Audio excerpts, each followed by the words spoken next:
Community Heart Media. Your voice, your heart, your opportunity. Welcome to tonight's show. Well, can you believe it? We're at Easter already. It's amazing.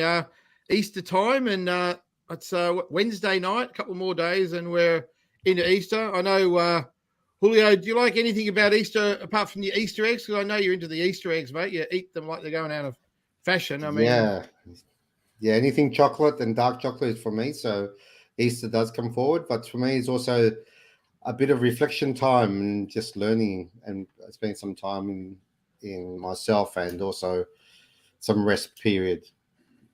Well, it's great to be here on the Easter show. We've got two great guests, but Kelly, do they have Easter over in New Zealand?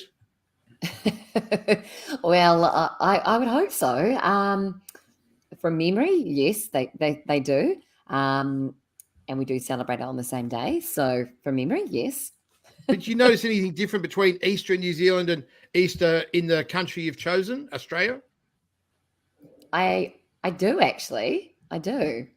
Mm-hmm. Okay, we might get into that a bit later, but we've got two amazing guests tonight for the Easter show. Big show, Easter show, really important show for Community Heart Radio. And do you want to introduce our guests, Kelly? Yeah, so we have David. David, do you want to introduce yourself? Yeah, hi, I'm David. I belong to the Swedenborg Community Victoria. Live down in Hyatt, southeast of Melbourne. Been here in Melbourne for a couple of years, enjoying life, and yeah, glad to be here. Thank you. Thanks for joining us, David. And we also have Dan. Thanks, Kelly. Yeah, my name is Dan. I'm on the eastern suburbs of Melbourne, look after a church called One Turner Seventh-day Adventist Church. Moved to Melbourne during the start of COVID.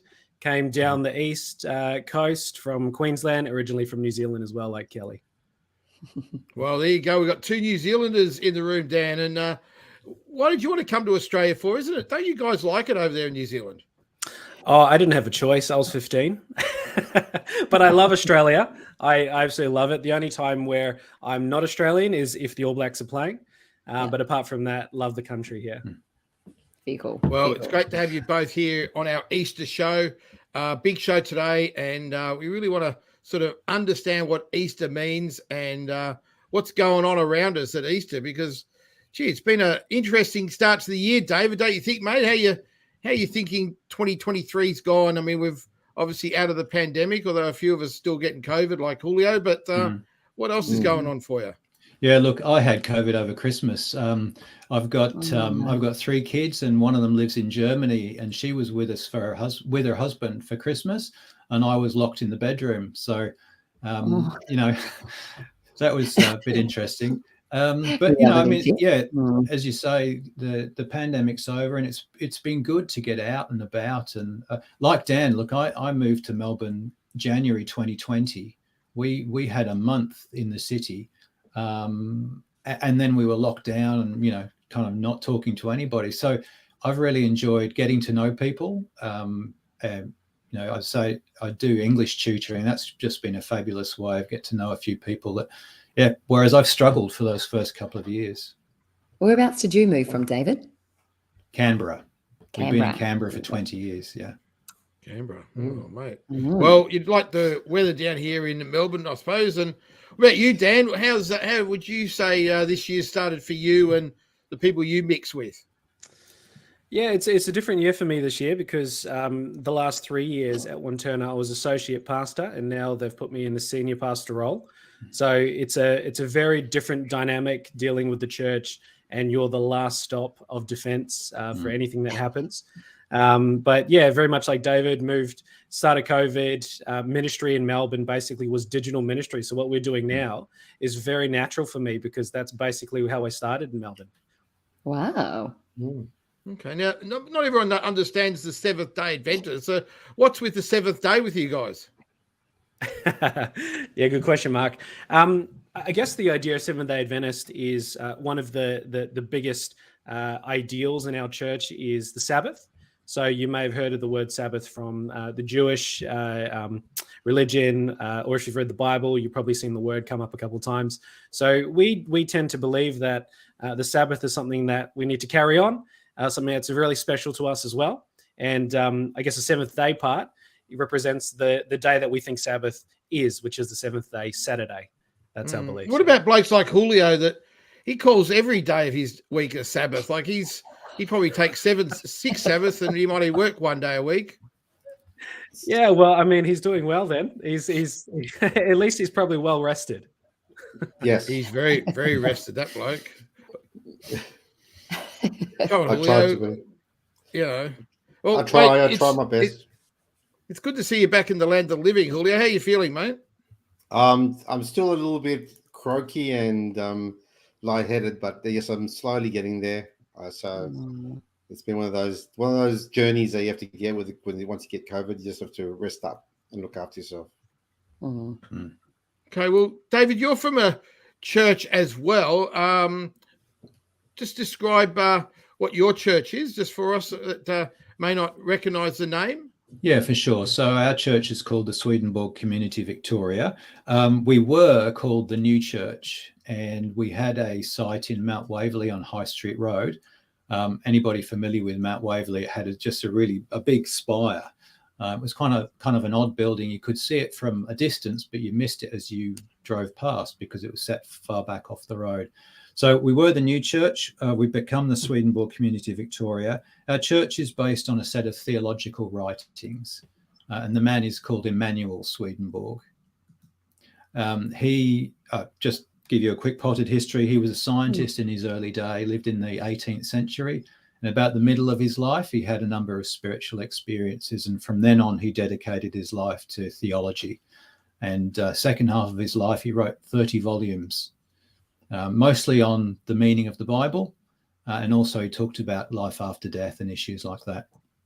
Wow. Oh, you sound like an expert to talk Easter. Now, it is the Easter show. You're on 98.9 Northwest FM. It's Community Heart Radio, and we do want to hear from you about what you think about Easter, what Easter means to you, what you're going to be doing over at Easter, and what's going on, Kel. So, big time. What are you doing at Easter, Kel? Well, I'm heading over to South Australia, and I am, with the new regional rail links being more available, I'm getting the train over there, something different. So I thought, why not head over there, explore an area I haven't been to in a couple of years, see some good friends and what I call my spiritual family over there. So it'll be great. Fantastic. What about you, Mark, Mr. Watt? Well, I'm not sure exactly what I'm doing, but I am going down to Fairhaven for the day on Saturday. So I'm looking forward to going down the beach, although I don't think the weather is going to be fantastic this Easter. It's not going to be beach weather, so maybe I'm going to the wrong place, Julio. You can join me in the bed. There you go, next time. So well, yeah, Julio's the king of Sabbath. But now, Dan, given you're a Seventh-day Adventist, mate, how do you navigate the days over Easter? I mean, does it get a bit mucked up over Easter? How does it work, the Seventh-day Adventists and Easter? Oh, it actually works perfectly for us because Sabbath being the seventh day, Saturday, we rest on that day. And we kind of follow what Jesus did, which was, on the Friday night, he obviously was put to death. On the Sabbath, he stayed in the grave, which was the rest. And then Sunday, he rose again. So it actually works perfectly for us because we kind of follow that trend on the weekend as well. So, yeah, the week leading up to Easter is a pretty full-on event.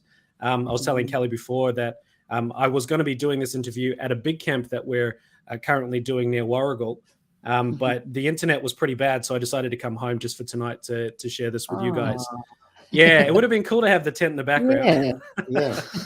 Oh, that's great. We appreciate that, Dan. Now, just run us through the Easter story, mate, because a lot of people don't understand what the Easter story is all about. Just run us through what actually happened over Easter so that people understand what Good Friday is, and then you've got Easter Sunday, you got Easter Monday. What do these days sort of mean? Yeah, good question, Mark. The labels of the days actually probably goes back more towards the Catholic Church, labeling a lot of that weekend and what it represents. You got Palm Monday as well, and all the different types of Lent as well that leads towards it. Whereas we, as a church, Seventh-day Adventists are on the Protestant side of things. We tend to go a bit more to the basics. So the idea of Easter for us is really focusing on that weekend where Jesus was, put in front of a lot of the for a trial. Basically, you have Pilate and back and forth, and eventually he was condemned to die for some things that many of us say were pretty sham things to be put to death to. But if you read the Bible, you understand that it was part of prophecy, and it was all predicted to happen exactly the way that it did. And those days leading up to it, Jesus obviously had to carry his cross to a place called Calvary, where he hung on a cross for many hours, which is probably one of the most excruciating ways to die. The Romans used to use that for torture. And so, Jesus being hung there were a few events that happened on the cross. And then obviously he did die. He was put in a tomb, and he rested during that Saturday period. And then on Sunday, glorious Sunday, he rose again, and we hear about that rock being moved, and Jesus, coming out of the grave basically and being resurrected from the dead. And so that's why that weekend is just so important. The Monday, I'm actually not really sure on. Maybe David can explain that one to me, the Easter Monday. Maybe that's just us trying to stretch the weekend for a public holiday. I'm not sure. It sounds like Julio's had a bit of influence there again. I did, yes, my family. Julio's pushed it to Easter Tuesday, I think. I'm trying. Yeah. David, you got any ideas about Easter Monday, mate? Oh, I think it's just our love of a public holiday at the end of the day. Sunday we're off work anyway, so push it on an extra day. That's what I about reckon. Palm Sunday for both of you? What is Palm Sunday? And explain to many people may not know when Palm Sunday is and what Palm Sunday actually means. And Lent, as you mentioned as well, Dan. A lot of people don't know now these things we're talking about. Yeah, so the idea of the Palm Day is basically a week before, the start of Passover. So it all comes back to Passover, where this whole big event started in the Jewish community. Passover is actually kind of like the Christmas for us. It's the highest festival in the Jewish calendar year. And it goes even further back to when the Israelites were stuck in Egypt for many years. And God came and sent a guy called Moses. You may have heard of him. And he came and he took them out of Egypt. And Passover literally means the last plague, where the angel of death came and passed over those who had blood on their doorsteps to represent they were God's people. So anyway, it's kind of celebrated as a holiday to look back at that and to thank God for his grace and mercy. And so during this time of Passover, Jesus, and this is another prophecy in the Bible, rode on a donkey and came through the streets of Jerusalem. And to a lot of people, they understood that as the Messiah coming in. To others, it angered them. And basically, to show the royalty and how important it was, they would lay palm leaves on the ground as the donkey would come past with Jesus riding on it. So that's where that palm comes from. That kind of leads to it. The Lent side of things, I actually have no idea, because I think that is very much an exclusive Catholic thing. I don't know, David, if you can maybe bring clarity to that one. Yeah, well, I mean, the Anglican Church also do celebrate Lent. For some of the time that I was in Canberra, I went to a little Anglican church, and they certainly did get in Lent. So Lent is 40 days before Easter. They typically reflect upon Jesus' temptations in the wilderness. That story from the Gospels where Jesus disappears into the wilderness. He's tempted for 40 days. So it's tied to that. And often, I believe, our church don't practice it so much, but I believe it was often kind of a preparation for baptism. Is the way that's often been practiced. But these days it tends to be you give something up for Lent, some sort of fasting. Some people give up chocolate, or they give up meat. Those sorts of traditions associated with Lent. So, Uli, are you giving up anything for Lent, mate? Yeah, I'm giving up vegetables. So, yeah. No. Tell you what, Kelly, are you giving up anything? Well, let's just say I know what I need to give up, but I've got to have that. Oh, hang on. We're We're not getting deep doing here. This is a interesting moment, Kelly. It's not just to us here. You can tell us I know, but what's it's kind going of on. boring. And then I'm thinking, well, if I'm giving up all that, what am I going to be eating? It'll be like thinking, oh, okay, if I'm going to be having chocolate, it'll be dairy-free / gluten-free / everything free chocolate. So I might start after Easter, I think. Well, Chris wants to say a quick g'day to us. G'day, Chris. Good to have you on the show, mate. Be good to hear about your thoughts about Easter or what you're doing for Easter. And other listeners, if you're listening, let us know about your Easter and what you're thinking about Easter. Dan, I just wanted to ask you, mate. I mean, you're a very knowledgeable bloke. That's probably why you got promoted in the church. But is it relevant anymore, Easter, for people? I mean, is it just a holiday, mate? Or why do you think Easter is relevant to, John in the street or Sally down the road? Oh, great question, Mark. Look, all public holidays, they all start with a reason. There's a purpose behind them. You've got Anzac Day, which it's not just the day that you take off. It points to something bigger and greater. Same thing with Christmas. And so Easter, even though it's one of the best weeks to take off for a long weekend and go out and do camping and whatnot, when you go back to the reason behind what it represents basically, if you believe that Jesus existed and you believe that he died, and then again, if you believe he rose again, then he wasn't just a random guy that just came here and did his thing. He actually represents hope.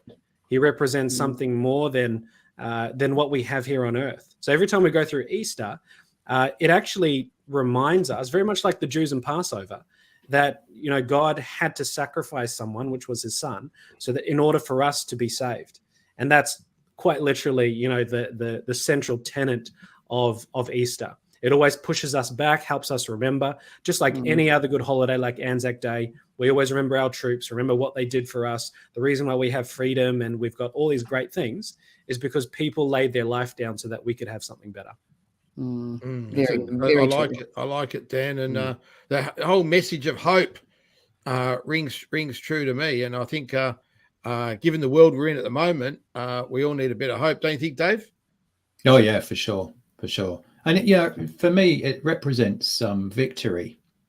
It's the possibility of new life, new things, turning a corner from something that was bad to something that's better. That's very much the way I think of it. And I've been thinking about this for our service on Sunday. It's the love of God for humanity. That for me is what really Easter speaks to.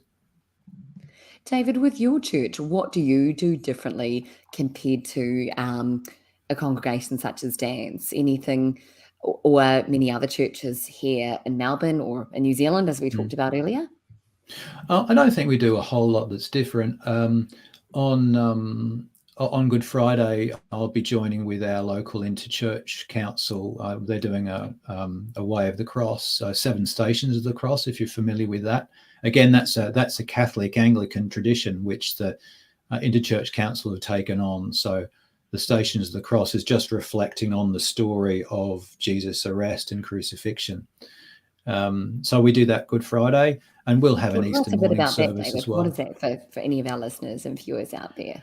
Oh, so it's just a time of reflection. We're going to get together, as I say, a number of the other churches in Mount Waverley and Chadstone get together, and we read through the story of the Jesus' arrest, his trial, his crucifixion, and then afterwards we get together for a cup of tea and a hot cross bun. Nice. And what about this, David? Chris is suggesting an Easter egg hunt. Do you have one of those? Yeah, I don't know the Interchurch Council have got that plan, but yeah, for sure. Why not?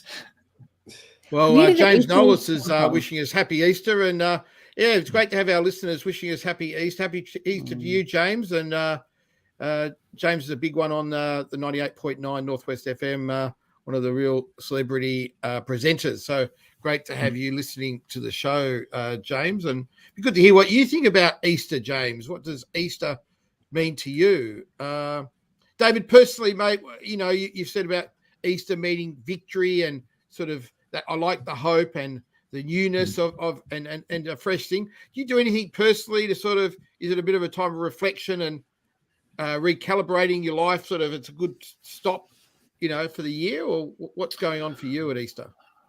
I mean, Easter very often, if you're talking about being in ministry, it's very often a very busy time, so I get my chance to stop and reflect afterwards very often. But I mean, what I'm doing, preparing for Sunday. I've been diving into Psalm 22, which is, if you know it, my God, why have you forsaken me? It's the psalm that's so much associated with the crucifixion. So I've been busy looking at that, and then leading on to Psalm 23, another very famous one, the Lord is my shepherd, and just the way those two psalms interrelate. So what's the take-home message for you for your message on Sunday? If I was going, what would the message you'd want me to take home to Sunday lunch? Yeah, look, the message I'm talking about this year is very much the love of God. I've been in, because of the pandemic, I've got myself into social media a bit more than I ever had before. And things like Reddit, there's various, Christian forums and things. And I'm just amazed the number of people, even on Christian forums, who do not understand the love of God. They say, I've read things like, Jesus is coming back soon, but God's not going to like me.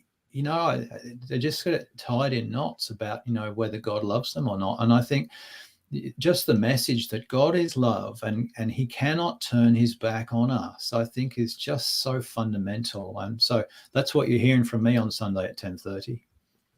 Why do you think, David and Dan, that people, have turned away or don't have that hope anymore? So many different environments now can't mention their faith, or people don't feel comfortable, perhaps? Well, I mean, I'm just talking within churches. These are people who go to church, they hear preaching week in, week out, and they still do not understand the love of God. And I wonder why that is. I wonder, are we hearing the right messages in our churches? I don't know.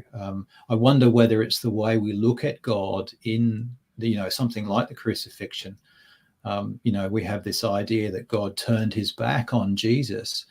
That doesn't seem a very loving thing to do, does it? And perhaps there's something to do with that, or perhaps we're just we get tangled up in the ideas of evil and sin, and maybe that's what people are hearing all the time, instead of the God who loves them, who's reaching out to them and doing what he can to save them from the situation they're in.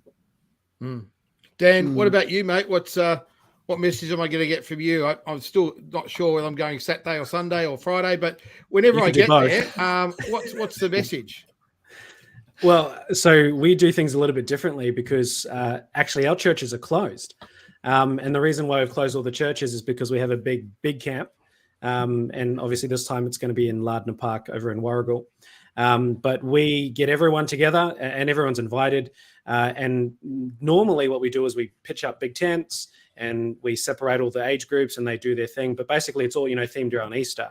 This time we've got buildings and some people are still tenting in tents. They go in caravans. So the idea is to get away from the craziness of the world and to actually do what you're saying, Mark, and have that time of reflection.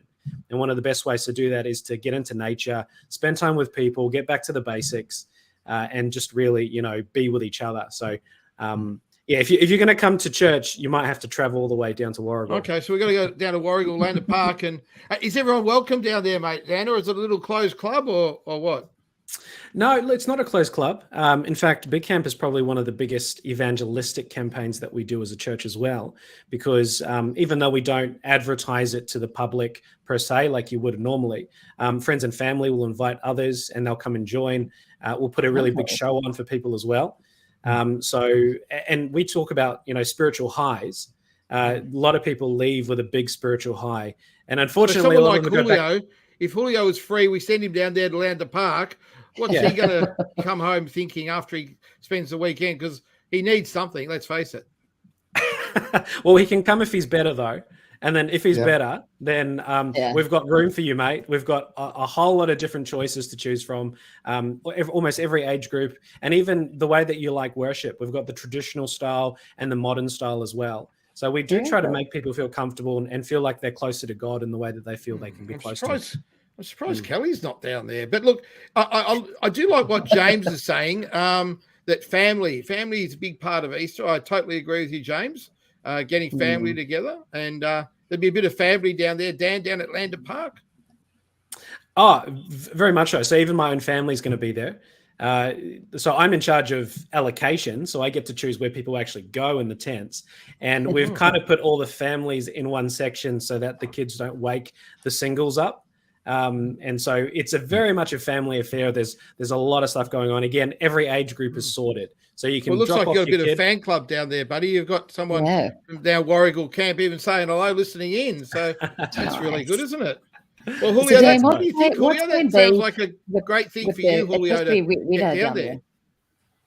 Oh, Yeah, well, yes, I think it is a good thing for me. But I reckon the kids should be together with the singles. I don't believe you should separate the kids from the singles. Yeah. I mean, look, if you ask them, they might think something different. And I think if you've got kids, you're kind of used to the sound of the crying, and so people don't get woken up as much as the singles would. Kelly, what are you thinking? I was going to ask you. I was just asking, what's Plan B? It's supposed to be the forecast is one of the wettest Easters in 40 years. What's Plan B? Dan? Oh man, yeah. Don't remind us. We're very we're watching the weather app every day to see if it changes. Unfortunately, it hasn't. It's all part of the camp experience. And again, you don't have to be bringing a tent. You can bring a caravan, or you can go off site. Warrigal is just down the road. But if you want the real, true, camping experience, there's nothing better than being in a tent, experiencing nature at its extremes, the sunny, the rain, and you just get your gumboots on, you'll be fine. It's not too bad. Nice. And I like how you still say gumboots there as well. Love it. Yeah. Well, Kelly, are you tempted to think about your Easter plans and for next year, and maybe go down to Ladner Park in 2024? Yeah, I definitely would. I think it's something different, something memorial. And I was listening to another show, and I was going to ask you both. They were saying Easter can actually be sometimes a good time, aside from Christmas, where it's actually a lot easier, where it's not so political, it's not so built up around catching up with family, maybe per se, or the public holidays. And it's actually a good time of reflection. It's actually a time that's more peaceful. What do you both think about that? David, do you find that Easter is that good time? You see plenty of chocolate eggs and chocolate rabbits and things in the supermarket, but aside from that, it's not quite so commercial, is it? As Christmas. Christmas, they just throw everything at you, and it's for months on end. I mean, I know, beginning of January you get Easter eggs in the shops. I understand that, but I think it's less commercial than Christmas is. Yeah, for sure. And are you both finding with both your churches and across different denominations, Easter and Christmas, you had more people attending? Is it one of those, those peak times where everyone suddenly thinks, oh, I better come Christmas, Easter, or not so much anymore? Well, in my church, I was surprised actually coming to Melbourne, the particular group here. We didn't have so many people turning up at Christmas and Easter. I was surprised by that because our group in Canberra that I worked with, for sure we did. And that's just the nature of the individual group, I suppose. I do imagine a lot more people do tend to come with most churches that I've been involved in. That's been the case. Yeah. Yeah. And so what about you, Julio? You reckon you're going to get yourself up and go somewhere on the weekend? I'll pretty much go to a sermon in Whittlesea on Easter. I usually go with a friend called, you probably know him, basically Brett Cardwell. So we probably end up going there. But apart from that, I think I'll rest up this year, just look after myself for a change, especially with the cold weather coming in. Yeah, you've had it hard, Julio. Let's face it, mate. You really do it hard, mate. Now, don't forget, we've got the top 5, but we're going to make it the top 6 messages for Easter. We're going to get 3 from David and 3 from Dan. And we want to have your sort of Easter message, really. 3 top points from both of you for our top 6. We're looking forward to that in the second part of the show. Really looking forward to those points. And Chris reckons you should get a tarp out there, mate, for your time down there with the rain coming. I don't know whether Chris has been looking at the weather or not, but, So,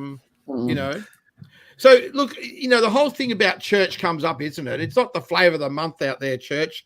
It's not something you want to talk to too many people about because, but, the church is actually making a difference in the community, aren't they, Dan? I mean, you've got this organisation called ADRA. I know about ADRA because I know that every Friday night at the Victoria market, they're feeding the homeless. They've got a lot of food out, but they're doing a lot more than that, aren't they, mate? Yeah, ADRA is a really interesting one because when people donate to ADRA, none of it really goes to advertising. And so we try to give it right back to the projects that we want to do.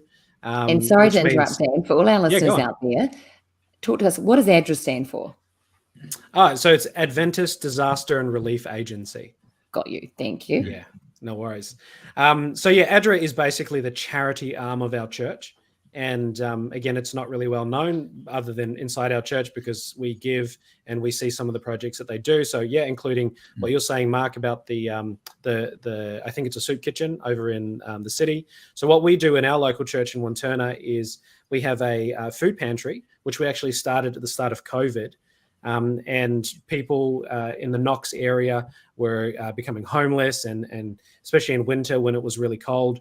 And so what we decided to do was we're all stuck at home. We can't go to church on the weekend. So they're allowing the volunteers to go out and actually go on the roads and do things. So I said, why don't we do that? Because, one of the big quotes that I've heard is, if the church closes down in your community, will the community actually miss you?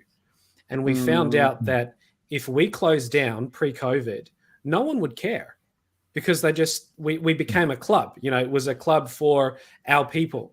And so we wanted to change that. We made sure that we were very intentional about that. So COVID was a blessing for us in the sense. Yeah. So we've been doing it for 3 years as food pantry. We're servicing about 50 families at the moment, and it's all delivered to their door. We don't charge them a cent. The money and the referrals come through the Knox Council because we have a very good relationship with them. And we found that it's been really rewarding as a church, not only for the people we're helping, but also for the church members themselves to just look outside of themselves and see that kind of extra side of Jesus, which is not to just go to church, consume, go home, but to actually give what you've been consuming to others, spiritually, physically, and emotionally. So it's been a really blessing for us. Yeah. Well, good on you, Dad, because it is part of that hope, isn't it? That you're giving people hope, and it's not just in talk, but it's in action, Amen. Yeah, good on you. And Dave, what about you, mate? What sort of stuff in the community is your church doing or you're doing? And what's your view on that, in terms of this giving hope at Easter? Because I think that's a bit of the theme of the show is, that's what Easter's all about, hope. Yeah, for sure. I mean, our church doesn't have an agency in the same way that the Adventists do. But what we do is encourage each of our members to be doing, charitable good works out in the community.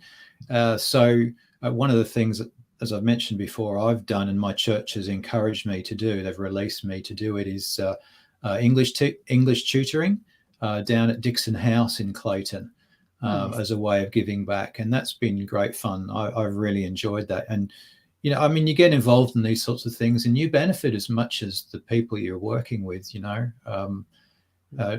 any way that you're working with people, it really is great. I was out there today. Actually, we had an excursion to the Ian Potter Centre in the centre of town, and it's a lovely way to get to know people who need some help in some way. Yeah, so that's what I've been doing myself, but other members of our church will be doing other things, volunteering in different ways. Yeah, for sure, mate. Now, James reckons he's got Orthodox Easter as well. So obviously the whole church does divide Easter up into sort of like this weekend coming up and then the following weekend, Orthodox Easter the following week. And I'm going to go to an Orthodox Easter service that starts at 9 o'clock at night and goes to about 2 in the morning. So I'm looking forward to that. Something different Easter for me and sort of stretches the old Easter message. I'm not sure exactly what it's all about, but I must check up with James there and see what he's got it all about. But I think it's really good to try and discover what Easter means for you. And, that's what we try to do a bit today. And I think we've got this message, Kelly, of hope, which I think is really important to give people hope at Easter. Yeah, I agree. And I think it's really, it's a good timely reminder. We've got so many different cultures. We've got so many different faiths here in Melbourne, where James is talking about, Orthodox Easter, where people can celebrate at different times, and it can give them their hope. It's a part of what I always reflect on is the identity, identity with their faith and with their culture as well. I think Easter is a good time to reflect about that and the importance of that as well. Yeah, for sure. No, it's a great time, and it is a family time too, and a time for friends and whatnot, and it is sort of a bit sacred as well. And I think that's why it's good that, especially say for Good Friday, it's a lot of time is just, there's a limit on what you can do on Good Friday. So I think that's a good thing. I don't know about the fish, David. Do you just have fish on Friday, mate, or you're opening up to McDonald's, or what's going on for you on Friday? I mean, that's again, I'd associate that with the Catholic and the Anglican Church. It's not something that me or my family have particularly practiced. We do enjoy a good bit of fish, but we won't necessarily have it on Good Friday. But certainly I know others who do. Yeah. I'll tell you who likes their food and loves getting stuck in their food is the old Julio. So I wouldn't mind knowing what you're going to eat on Good Friday, Julio. Anything that eats and breathes, basically. That'd be my Good Friday. Tell you what, mate. What about the people with disability? Chris has asked a question, other services around Easter for people that have a disability. Quite good question there, Chris. So might get the guy who just got promoted and the new vicar down there at the Seventh-day Adventist. Dan, what do you think about that, mate? Do you know what, Christopher? That is such a good question. I mean, I guess it depends on what type of disability it is. We've got, visual disability. Then we've got really good online services now that people are jumping into, and even the audio side of things as well. They can hear better. But obviously, if you want to be a part of the feeling of being in church, which is unmatched, then it depends on the church that you go to. We've got a hearing loop at our church that helps out. If you're wheelchair, I think most churches in Victoria have wheelchair access as well. So it really depends on the type of disability and also the local church and their resources. Usually the bigger churches probably have more resources to include more people. I was just going to say, David and Dan, do you think a pro and benefit post-COVID, I always like to say pre and post-COVID now, I'm finding myself saying, is to have that accessibility, to have those online services that we can have things now face-to-face and online. We can, as Mark says, he can go to a service at 9 p.m. at night and finish at 2 in the morning, or we can watch while I'll be watching it on Good Friday while I'm sitting on the train, and then going in person and, on Easter Sunday, so it gives us that variety as well, doesn't it? Yeah, definitely. I came to Melbourne. I was invited to come to Melbourne, and one of my hopes coming down here was to start streaming, and lo and behold, we arrived here January 2020, and we had to simply because that was the only way we could connect with each other. So in a way that got that kick started earlier than I would have got going. I would have settled in, and we were actually worshipping in a little community centre which didn't have internet access, and so we would have probably spent several months getting ourselves sorted out before we even started it. And one of the big things for us is nationally as a church, we've been concerned about isolated members. We tend to have our churches, we're a fairly small organisation. We have churches essentially in each of the capital cities, but we've got people scattered throughout the states. And we've always wondered, how do we reach people who want to be able to participate in services who are further afield, and streaming was it. So, it brought us together in a way that we hadn't really experienced before.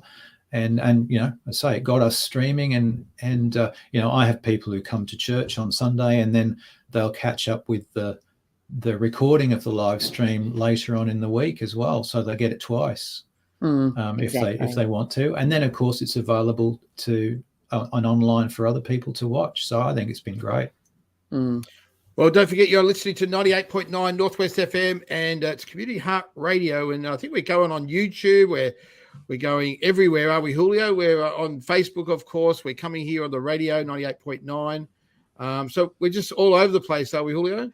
Yes, we are. And look, I am trying to give you hope at Easter, and I think my old mate James is going to give you a good challenge that could actually change your life, Julio. What do you think about this little challenge, mate? friends of his don't eat meat for 40 days until midnight Saturday. Do you reckon you could take that challenge on, Julio? 40 days, no meat. Really? Come on, mate. Okay, I'll think about that one. We'll see how it goes. In other words, He's Dan. He's not sounding too keen, the old Julio, on that one, is he? He's got another year to prepare. That's Yeah. it. Yeah. That's right. funnily it's enough, interesting, actually, James, my grandfather used to do that. We went to Catholic schools, and I always remember my granddad used to do that. And Good Friday, he would have his fish, and then midnight this Saturday, that's what he would do. Mm-hmm. I imagine there's some Right. health benefits in there for that. Yeah, that is true. I'd had to go back and say to him, Grams, did you notice the health benefits? And he would have been like, oh. I do think, Julio, all our listeners are just trying to encourage you, mate. Look at James. He's really just trying to encourage you a bit and supporting you with your life, mate, because that's what we're trying to do at Easter. The Easter message from Dan and David is hope. So we're trying to give people hope. And Kelly, how would you like to give people hope at Easter? I think just, for me, it's about making that time for people that you may or may not have seen in a long time. If having that hope where you had that time to reflect, and it could be about anything, but having that opportunity where many people now, working long days or don't see that family or those friends, it's a good time, 4 days, like David was touching on earlier, not commercial yet, we hope. So I think it's a really good time. And it's also, I think it's an opportunity where people can get back to faith. They can feel comfortable to go to a church or to watch online and not feel as judged or criticised, perhaps. And David, we don't sort of talk around it a bit, but the whole spiritual part of your life, and it is an important part of your life, isn't it? The spiritual dimension.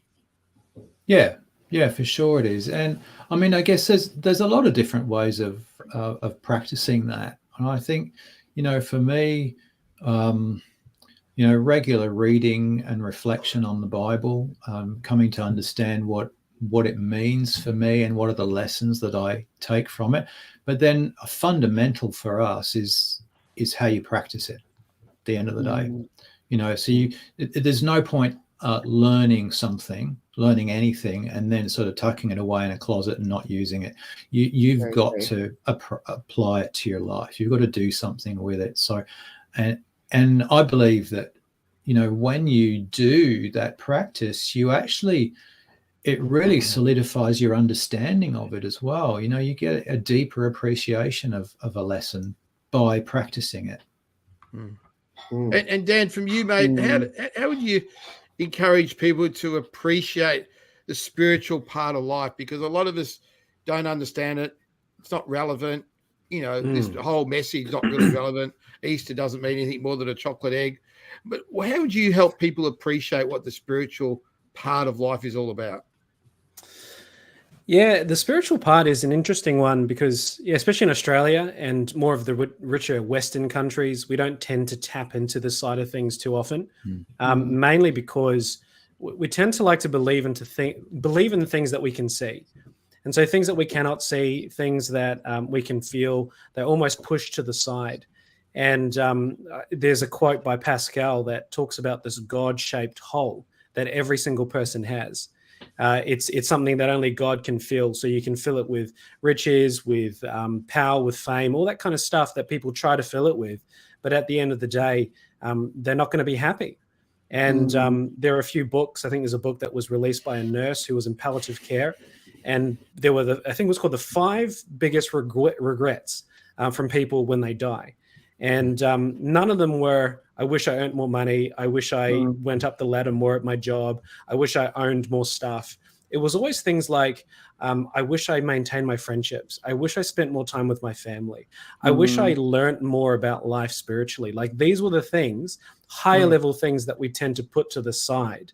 And then basically we wait until it's too late to actually get into that. And so the spiritual side, especially with Easter, it's a really good time to understand that everyone has this thing that needs to be fed by something. And, Okay. we believe that it's God can only fix that. God can only fill that because he's the one that created us. So it's almost as if he's created us like these cars. He's put a diesel engine in us, but we keep filling it with petrol. It'll push us. It'll get us going, maybe, down the road. But at the end of the day, it's destroying our insides. You need to fill it with the fuel that God created you with. Yeah. It's a really good Yeah. analogy, Dan. Really good analogy. Okay. Okay, don't forget we're on 98.9 Northwest FM. We're coming to the famous part of the show, of course, the top 5, which we're making the top 6 because it's Easter. We can stretch it out because we've got Easter Monday off, which is Julio's very, very happy about, of course. And Dave, we're going to start with you, mate. It's your top 3, but we combine it with Dan's top 3. We become the top 6. Julio's going to take it down. We'll come back at the end of the show and let people know about it. But what would be your number 1 Easter message? Oh, well, my number 1 Easter message is the one I've already mentioned, which is God is love. And I mean, I can't say it too often, to be honest. As I said, I've seen so many people doubting that and thinking themselves not worthy of God's love. God is love. God is love. Say it again and again. Great, mate. That's a good one. What about you, Dan? What's your number 1? Oh, David stole it, so I got to come up with another one. I guess for mine, if I was going to be a second one under God is love, I guess the idea that Jesus was resurrected from the dead, and so the power that can be tapped in, that was used to raise him from the dead, we can actually tap into when we pray and we connect to him, because we have the same share to that Holy Spirit power. Yeah, Dan, mate, you're becoming a bit of a preacher now. We need Okay, I'll stop. Okay, I'm done. This is your top 1 line, mate. So give us a little succinct statement there, not a sermon. Just a little line. Are you asking the wrong person? Okay. God has resurrection power. So God's power. Yeah. Beautiful. That's great, mate.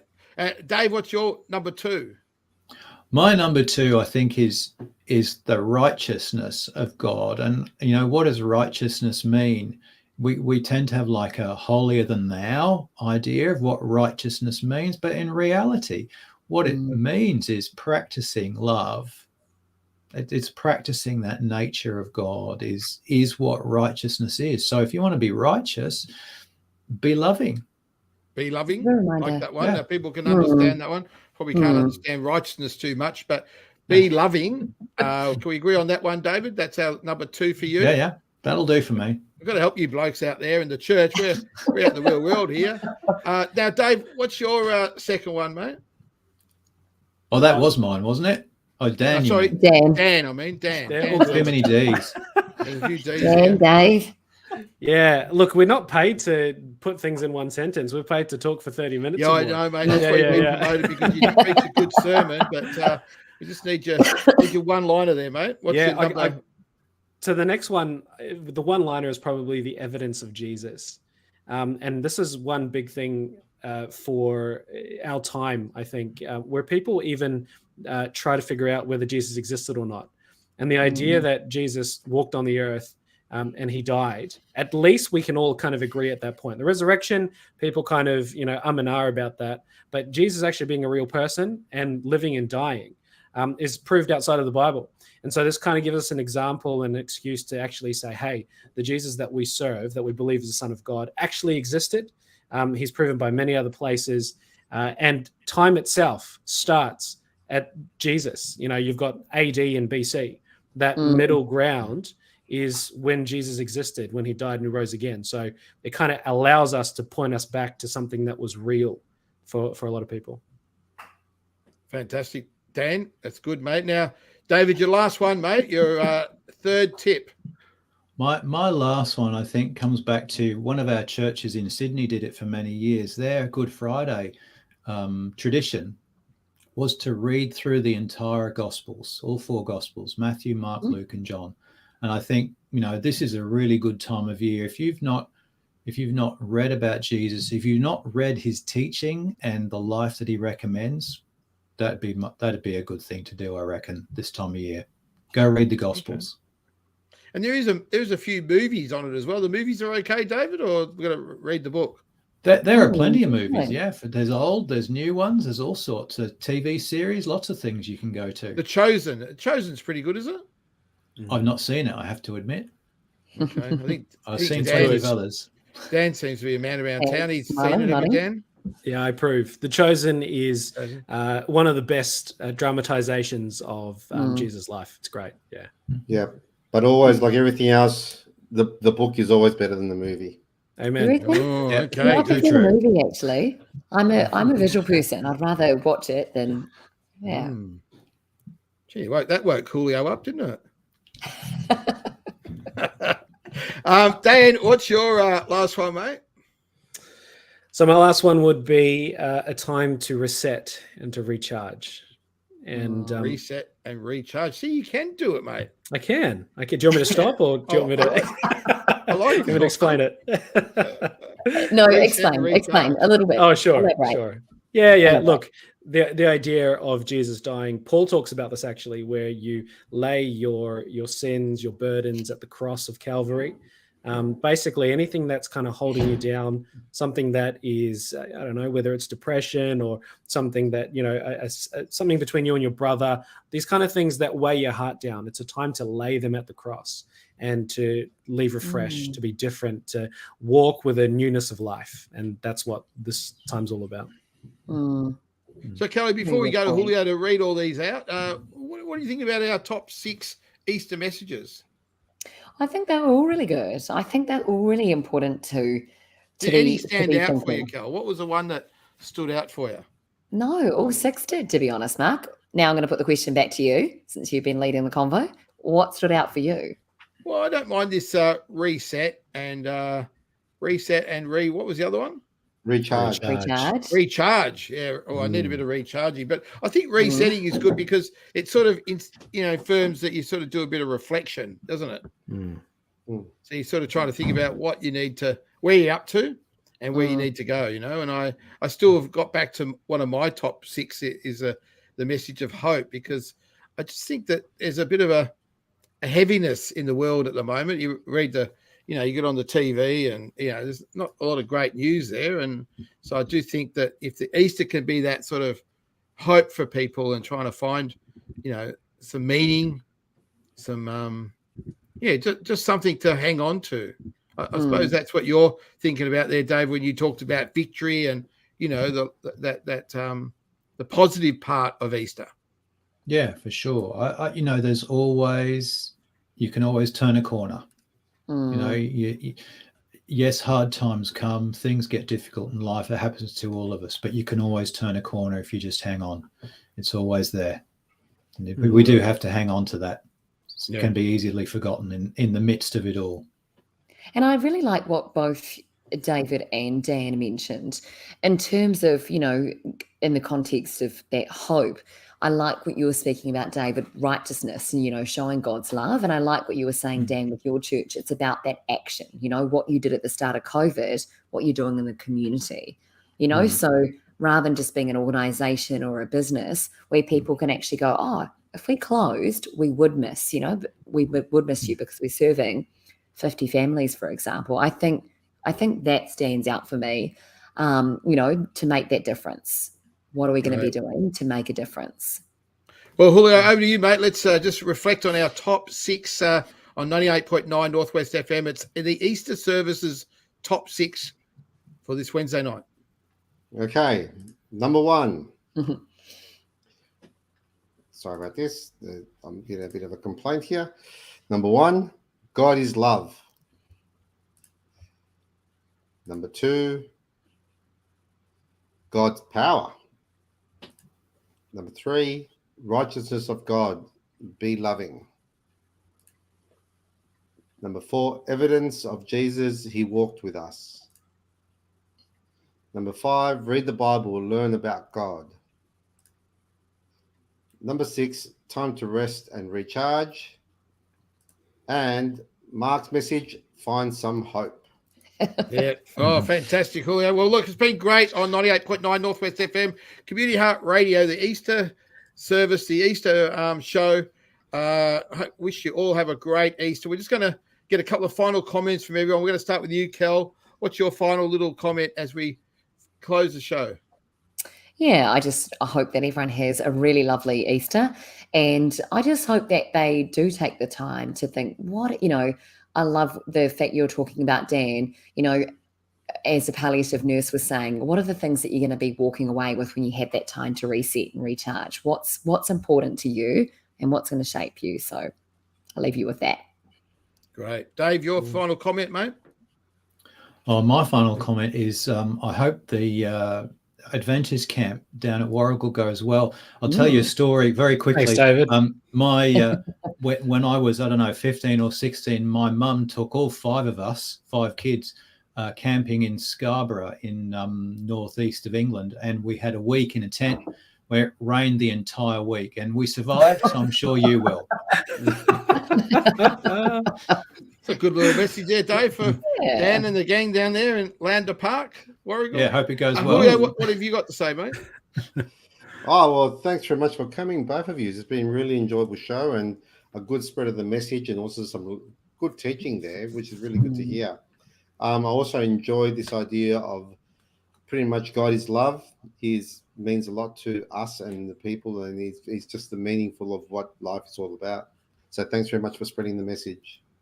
And I was hoping you were going to say that you really rethought about James's message. He said as a happy and safe Easter. So thanks, James, for that, mate. But I was thinking you might still be thinking about giving up meat for 40 days, Julio. But, well, the challenge is on. There you go, Mark. The challenge is on. So I was going to say, I will say, Mark. Well, we might see if we get Dan to help us out. Dan, what's your sort of final thoughts, mate? Yeah, look, we've talked about a lot of good stuff, and I'm really blessed to be a part of this conversation. Thank you, everyone. I think my last things to say probably is with Easter, I hope that you have a time of reflection, that you can stop from the craziness of the world and find peace, whether that is with family, with friends, or with Christ. Fantastic. Thanks, Dan. If you are going past Warrigal, you see a whole lot of people down there at Lander Park. Go and join them. Go have a barbecue. There's plenty of meat on down there. And, come say hi. There won't be much meat, though. So, Julio, come along. Have a great Easter, everyone, eh? Thanks, everyone. Bye. Thanks very much. See you guys.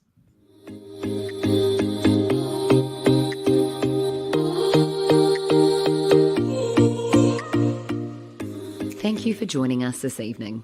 Tune in every Wednesday evening at 8 p.m. or watch us on YouTube, Facebook, and follow us on LinkedIn and other social media.